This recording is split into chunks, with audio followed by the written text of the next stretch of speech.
All right, we'll go ahead and call the meeting of public safety to order. Ms. Davis, please call the roll. Danny Alvis, Here. Chad Britton, Here. Larry Clance, John Gibson, Tom Kern, Here. Robbie Palmer, Here. and Jason Roach. Mr. Chairman, we have 5 members present, constituting a quorum. All right, we got the minutes in front of us here. Without motion to approve the minutes. Motion made by Commissioner Gibson, second by Commissioner Britton. Any questions? Seeing none, all in favor of approving the minutes, say aye. Aye. All opposed, likewise. All right, first order of business is public comments. We have anybody here? I don't think we do. All right, EMA quarterly report with Colleen update. It's all right, everybody. We'll start out with Hawkins. Obviously, the biggest project we've got going on. 6 months into the recovery from Helene, it's going to be Tennessee's largest disaster. The total cost is approaching $1 billion for the whole event for the state. Total cost over the portion of the United States hits $65 billion, and 127 lives were lost across the whole impact area for that across the United States. To my knowledge, Helene's the first presidential declaration for Hawkins County for public assistance and for individual assistance. The public assistance side of that in Hawkins County, I think it will land somewhere about $1.5 million. $1.9 million of that to Holston Electric, nearly $400,000 to the Highway Department, and $100,000 another, and those numbers are still elevating as we get deeper into the application process. So I think it's going to be about 2.5 total. We have had to ask for an extension for the work until May 1st at the Highway Department, and I'll hand off to Danny Jones to talk about the work and the Highway Department aspect of this.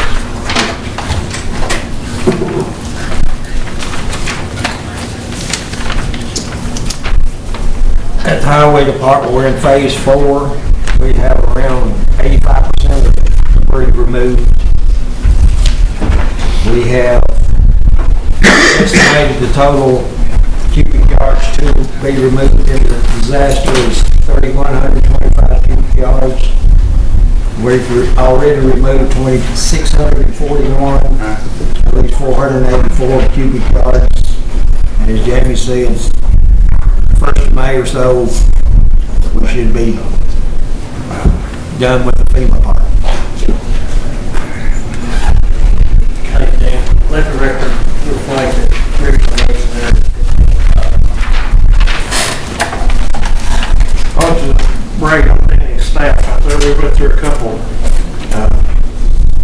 FEMA bumps in the road that you deal with all the time on corrupt files and stuff like that they send us, and so they've been diligent in fixing, pulling those over to what FEMA says is the correct file pretty quickly and getting those turned back in. So they did a really good job on that work. On the IE side of the house, inside Hawkins County, $341,894.61 was approved for 741 residents. Anybody got any questions on the Helene response and recovery? Something that came up in the budget, I'll just bring it up in here, something elevated in here.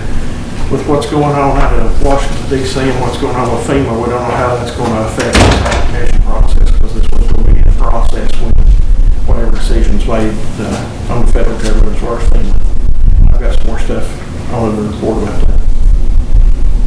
Any Helene questions? Okay.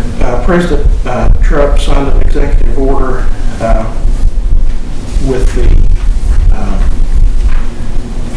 hopes of coming up with a plan of how to take care of FEMA as far as a federal agency and hand that over to the state and local governments. That committee has until October to get a report back to him, and there's a lot of unknowns with that on what we're going to be tasked with locally and at the state level for disaster preparedness, response, mitigation, and recovery. Got several training classes there listed that we've been involved in the last quarter. Upcoming training, we're going to EMA at the end of the month. There's a training conference, and Randy has got together a Tennessee disaster animal response team credentialing class. Anyone needs any information on that, just reach out to Randy Price. The target audience for that's non-response, because the medians and responders would be busy during the time that would be needed. Got several things we brought up in budget there. If anyone's got any questions on any of those, just let me know. And same thing with the grants. Yesterday, had several conversations with Representative Hill and Representative Hicks. Yesterday, the Tennessee General Assembly allocated $500,000 of disaster preparedness money to come to Hawkins County. By looking at the spreadsheet, it looks like by the impact of your disaster is the amount. Obviously, the counties that were impacted more heavily got more money from that. But I definitely recommend somehow we put that into something to help mitigate a disaster in the future. Are those funds restricted? They are restricted, but it's very minor. Pretty much some preparedness or response to Helene is what, that was just some exact wording on his post last night, but we don't have the final rule on that, but it's not going to be like a loan like the other monies have been. It'll be an appropriation. So it can be used for equipment, gear, things like that? To my knowledge at this point, yes. Or offset the any Helene cost or future mitigation from what I understood of. I'm sure Eric will have more information on that once it comes down. Pretty quick timeline on the money too. Look like it would be the first part of the new fiscal year. We've applied for several grants. We've got several in varying stages right now on the EMA side of the house. We have, I'm not going to go over everything on here because that's why we're doing the spreadsheet. We've bought new ID software with the hopes. We ran into some ID issues during Helene with departments not being able to be identified. We're still in the development of that in our office and training on that system. And hopefully over the next year we can ID all the responders in the county and also integrate some type of accountability system with that. We've relocated underneath the library. Any of y'all are welcome to come by. It's a much better space for us. We already use that for storage, but now our offices are there.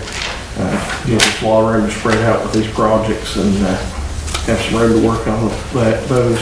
And also gives us a space for our backup emergency operations center and meeting room that we have up there in the event that 911 were to receive major damage.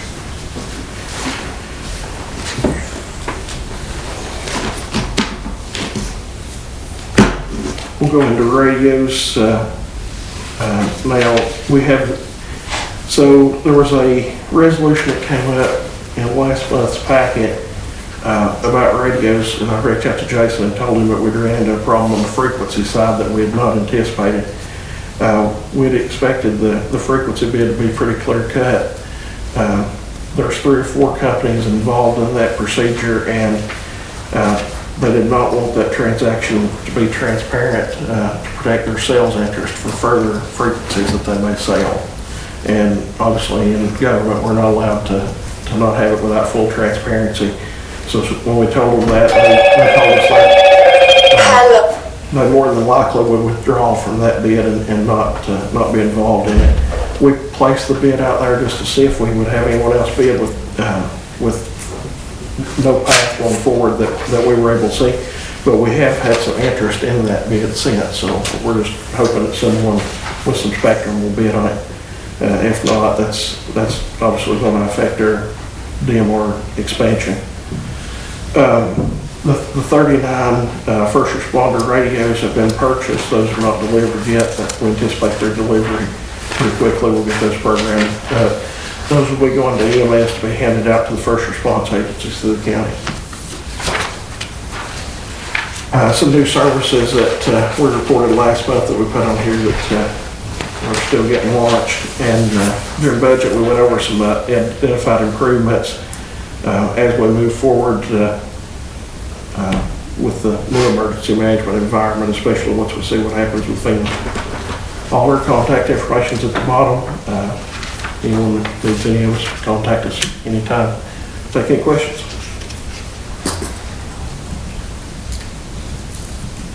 How many radios you say, Rick? 39 was bought for the first response program. We will hand those radios off to EMS, and then they will allocate them out to the first response agencies that are working under them. Wayne may have more information on what all agencies are involved in that first response program. Yeah. Oh, never mind. I know there are several fire departments and rescue squads involved in that first response program. You said these will be distributed by EMS? Correct. We'll allocate them out to EMS and then they'll distribute them from there.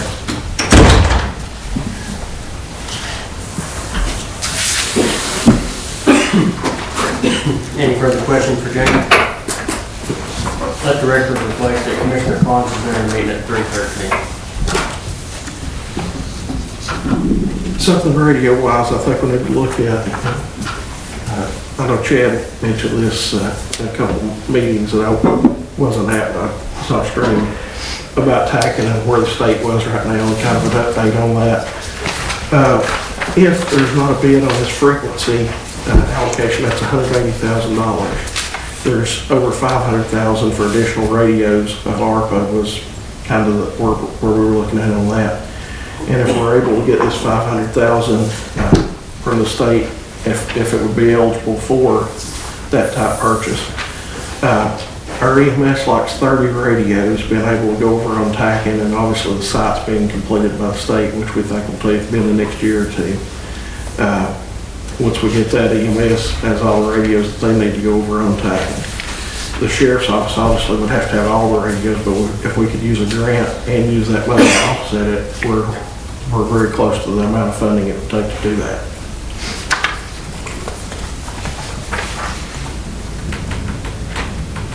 You have any questions on that, Chad? I know I felt like that was kind of the direction you was wanting to Well, no, take some of it. instead of sinking money into a sinking ship, if TACing's coming down the road, that's what we need to look at. Yeah, and the state, between the sites here and their neighboring counties, about $4 million worth of value they've sunk in it when they get these sites complete, so. We're pretty confident we're gonna be getting 2 sites within the county here additional to what we already have. And I agree with you, especially if we can't get these frequencies, we need to look at. And the radios we have now could be reallocated over to fire. Jamie, you probably said it's not, you've got 1,000 things going on. What's the timeline on TACing being operational? I think those new sites, we're probably looking at 2 years, 1 to 2 years. I've met with the engineers, went out to the different areas that they had interest in, and that was right before Halloween. And which agencies will have access to that? As far as TACing, it's a state communication system. As far as high volume users on our system, the high volume users are law enforcement and EMS.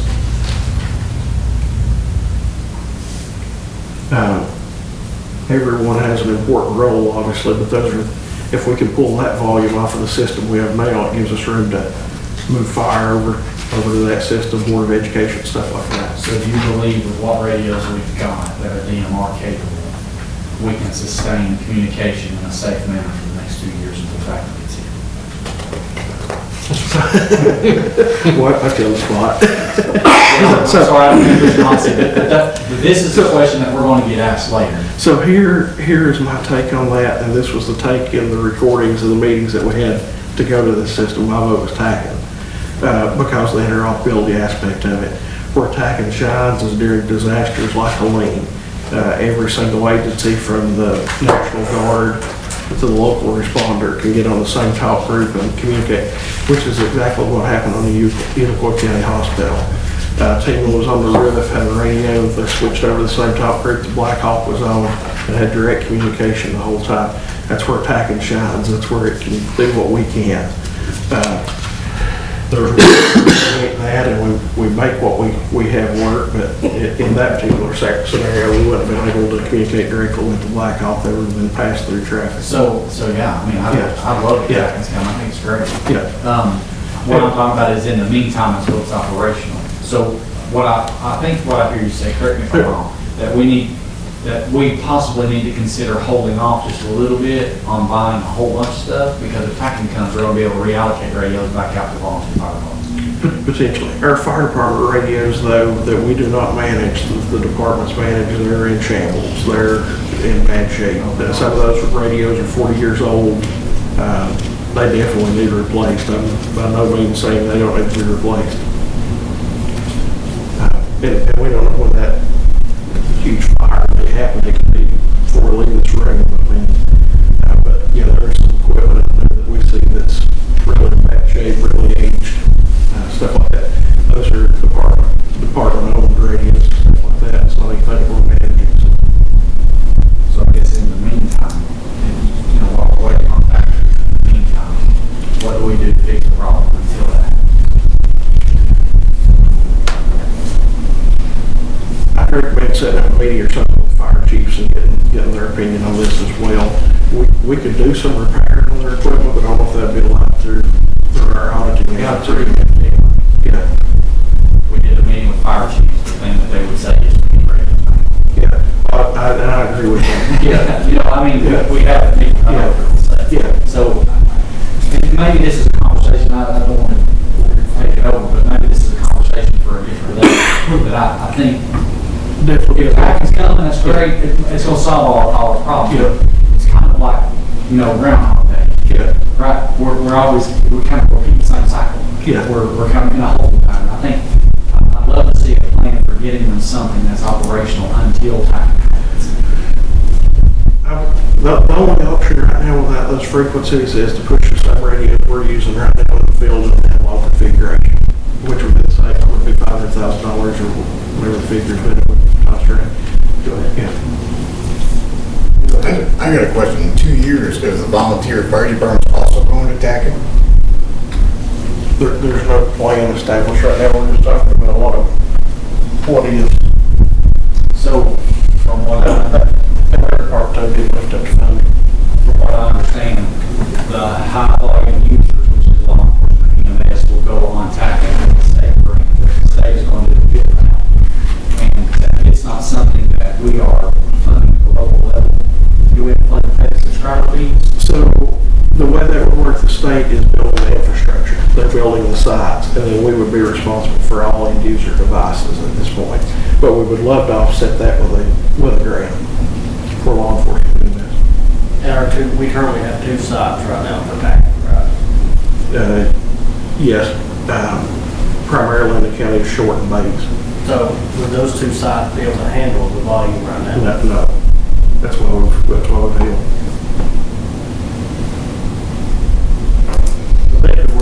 We're waiting on the state to build 2 more sites so they can handle the whole volume. If we decide to go around attacking, which we all know what kind of costs we're talking there.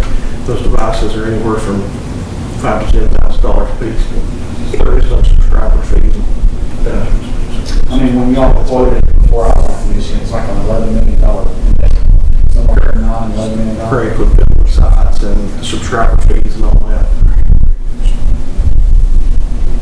So right now, we're basically wait on packing, we get 2 sites available, then purchase radios or purchase radios now. Like I say, that's, the fire department's definitely had. So the resolution that I wrote that went to full commission and it got referred to this committee. So I don't know if we've got it on our agenda today, but was to buy a specific number of radios. And I think I just counted up some radio. The only thing I wanted to do was get it on the floor for discussion so we can get something going. But the reason I asked to refer it to the public safety committee was to buy some time for you to be able to find another vendor for those frequencies, because I understand that the company backed out, I get that. So I didn't want to push anything. I don't want to buy anything if we don't have frequency to operate on. And so what would be your recommendation for that resolution today? Should I continue pushing that resolution, or should I hold it? I don't want to put the cart before the horse, I guess is what I'm asking. If you're willing to deploy on an analog configuration in the field, go ahead and push that project down. And if they're in the field in analog configuration, all the things that we've discussed with you as far as reprogramming stuff like that, that's not near as big a concern. But if they're on the digital side, we obviously need that connectivity to those devices to reprogram and stuff like that.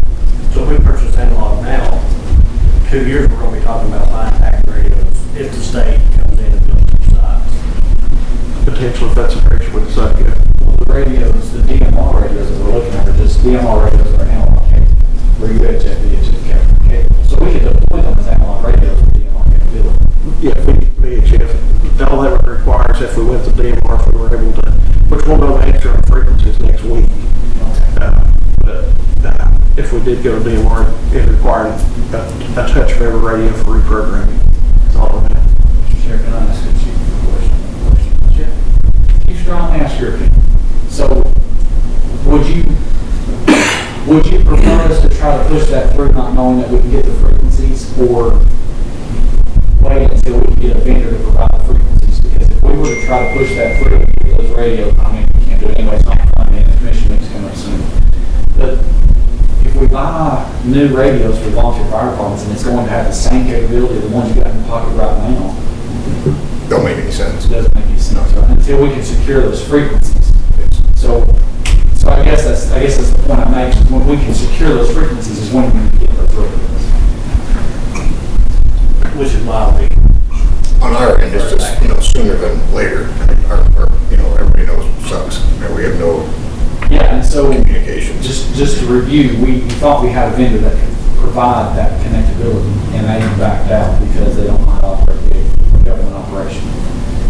They didn't want to do anything in public. So now we have to find another company. And it's just finding another company to provide that connectability. But we are moving in the right direction, correct me? But we'll know next week, yes or no. From that point, there's not a path forward if we're gonna know. If we get a no next week, there's not a path forward. Correct. Not for frequencies. So then we're We've got it publicly thrown out to anybody that's willing to bid on it right now, for next week.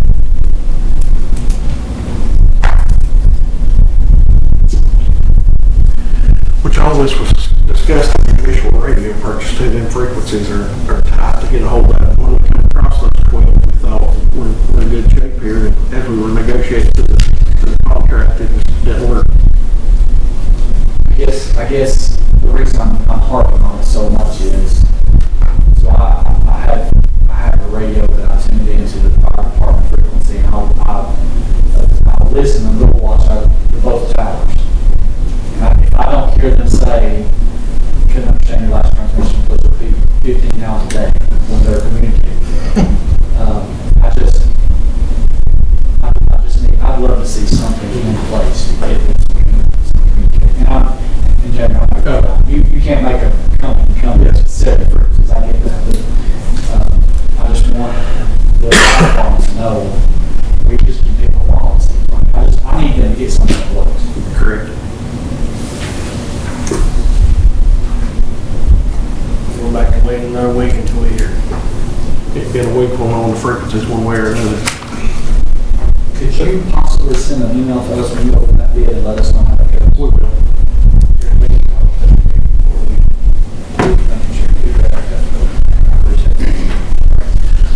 Anything else for? Do you want me to reach out to TACN about EMS and law enforcement? And we already are pursuing every grant opportunity that's in front of us, but do you want me to get a better figure of what that will look like in 2 years? Okay. Obviously, they can't tell us exactly. There's a lot of global trade that's happening right now. We get an idea from the number we were at before. Any questions for us? Thank you for your time. Don't see anybody here with the sheriff department. I know Hawkins County EMS stepped out. He did provide us a handout here for their quarterly report. I'll let the committee review it on their time. I think they had a lot of calls. I think they come back, we'll give them at the end there. Hawkins County Rescue Squad. You're the only one here. Well, I can't tell you what Corey had in his report, because he just texted me and said he didn't know it was me today, but as far as quarterly update, we had our bass tournament, everything went well on it. We've got some more members that certified as EMR now. We're starting to run more first response calls, so just need more volunteers. Any issues you know of that need to come before the committee? Not with the rescue squad at this time. Thank you. Anybody got any questions for Jeff? Churchill Rescue Squad, no one's present. I've not had any communication from them. There's a handout in front of you. They did provide a handout. I think they're requesting some of the $500,000. Mr. Chair, they sent an email to me and I offered to read that into the minutes. Is that okay if I do that? Since I told them. Churchill Rescue Squad said, dear members of Hawkins County Public Safety Committee, on behalf of Churchill Rescue Squad, I'd like to express our sincere appreciation for your continued support of the emergency service in Hawkins County. As a dedicated technical rescue agency, Churchill Rescue Squad Incorporated is proud to provide all technical rescue services throughout the county in coordination with the Hawkins County Rescue Squad. During Hurricane Helene, our squad was actively engaged in both direct rescue operations and standby support for Hawkins County and neighboring counties. One of our more critical assets during this time was Squad 3, a 2008 Ford F-250 with over 175,000 miles. This apparatus was used extensively to tow rescue trailers and respond to multiple water rescue incidents. Unfortunately, due to its age and the wear sustained during the Helene deployment, we incurred several thousands of dollars in repair costs over the past year alone in an effort to keep it serviceable. To ensure that we can continue to provide timely and effective technical rescue services to the citizens of Hawkins County and our surrounding communities, our replacement for Squad 3 is essential. We were encouraged to learn that State Representative Timothy Hill recently informed his constituents of a $500,000 grant available to Hawkins County in support of Hurricane Helene response and recovery efforts.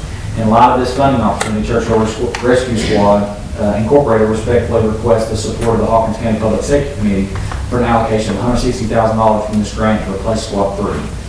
Investing in a reliable, modern apparatus will significantly enhance our response capabilities and readiness, ensuring we can continue to serve our county effectively in future emergencies. Thank you for your consideration of this request and for your ongoing commitment to the safety and well-being of Hawkins County residents. Respectfully, Hunter Clay Jones, Assistant Chief, Churchill Rescue Squad. Does the committee have any comments or questions they'd like Churchill to ask about this? Chairman, I wish someone would have been here.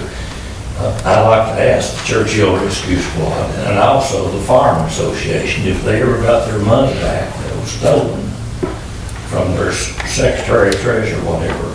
And I have the paperwork on it. I didn't bring it today. She pleaded guilty to it, got slapped on the wrist. And I just wondered if the Firemen Association, is anybody here representing the Firemen Association? It was the Firemen Association and the Churchill Rescue Squad, the same lady stole from both of them. She pled guilty to it. And I just wondered if they ever got their money back. I couldn't answer that. They didn't correspond anything with me, Commissioner Robertson, so you've been talking to you or anything? I've not had my say. I think that's a good question to ask, Danny. I will not be giving them any money until I get that answered. My vote.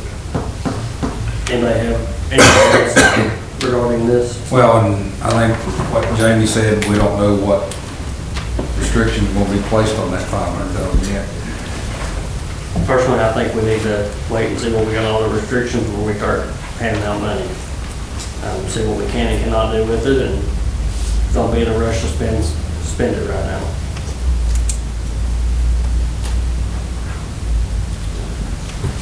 All right, moving forward, I don't see anybody at Firemen Association, hazmat. We do have Chief Strong here with the volunteer fire department. Anything you want to add on the quarterly report or about your department? No, all's good, just same thing, radio.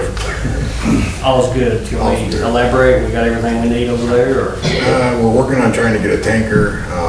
We've got 4 first response EMRs, and we're getting 2 vehicles up and running on that. So everything's going as good as it can go. You know, we're just There's a radio communications and a tanker, that's what we're needing.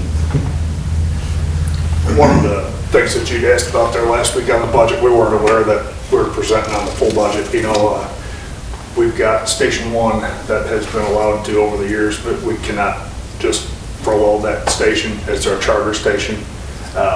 And it has been just allowed to fall into disrepair. We've got a security system and internet and everything in there now, and we're looking to build it back. And that's kind of one of the things that I think that we had listed as far as what we're trying to request a little help with in our budget. With the additional, I think your normal allocation was 30,000. I think you're requesting 60.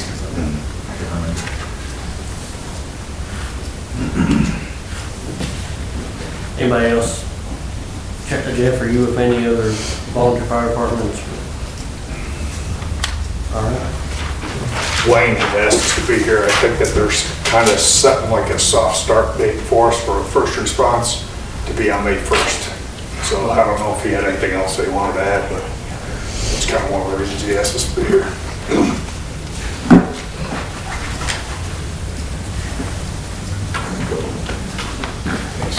Bill Wayne sent me an email and he just, Yeah, I think it was May 1st, soft start, May 16th, I think it's. We should have our first response vehicles ready to go. So you're talking about for the resources, the supplies and so on, to do the build out on the vehicles, is that what you're doing? Well, we had to purchase one vehicle, all the equipment. So, yeah, it's a little pricey. The other one's the cruiser that we're trying to outfit from the sheriff's office. It just needs a light bar, siren like that, so.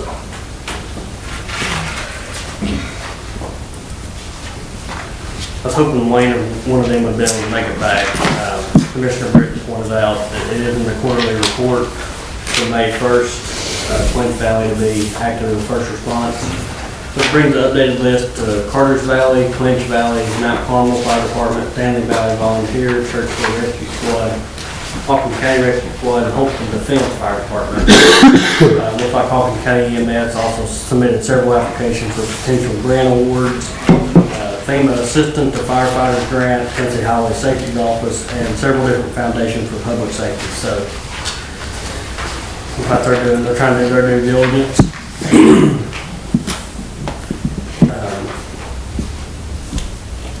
We've already touched on Hurricane Helene with the Highway Department. Is there any other public safety concerns that come before this committee right now? Mr. Chairman, I just wanted to tell you all that I had lunch today with the representatives from Tenasta, the company that's going to put in the battery energy storage system at Phipps Bend. And I asked them directly, is there anything that the county needs to be prepared for any kind of firefighting, anything like that? And they said no. That the current thought is if a fire does start, the batteries are far enough where it's not going to spread to any other ones. And the current thought is just let it burn. And fire department can get there and put water on the adjoining containers, but they don't have to try and put anything out. Mayor, how many employees is this going to represent? Did he say? He said construction phase be about 60, but then when it gets into the operational phase, there would be several companies checking on it from time to time that would have more, but he said probably about 10. It's not a big job generator, Commissioner Alves. It's more of a, we've got a backup now in case we need There's it. a lot of liability comes with it though. What liabilities come? Well, I'm an old ex-firefighter, but how would you recommend that if they put a fire out that one was catching on fire? They're not gonna put it out. They're gonna let it burn out. Yeah. And it won't, they've got it designed where it won't spread to anything else. And just as a precaution, they said when the fire department gets there to just make sure that adjoining containers are cool. But they wouldn't even expect that to be needed.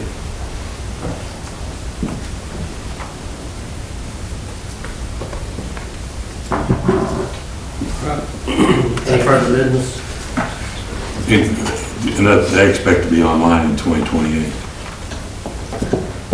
They have to mention, the facilities that they have that are close by. Tenaska does not have another one close by. Tenaska. is the company. I think Laverne might be the closest battery storage.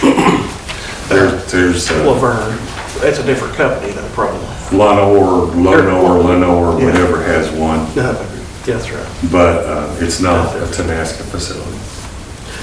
And it's earlier technology, so that technology evolves. I mean, they'll change 3 or 4 times before they even start construction.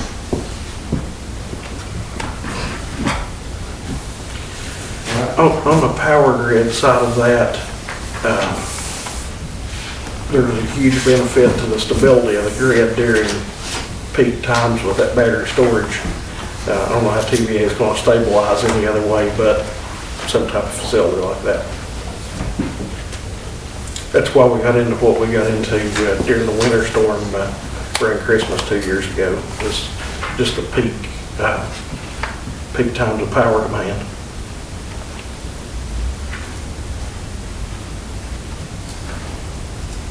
Any further business? Seeing none, I motion to adjourn.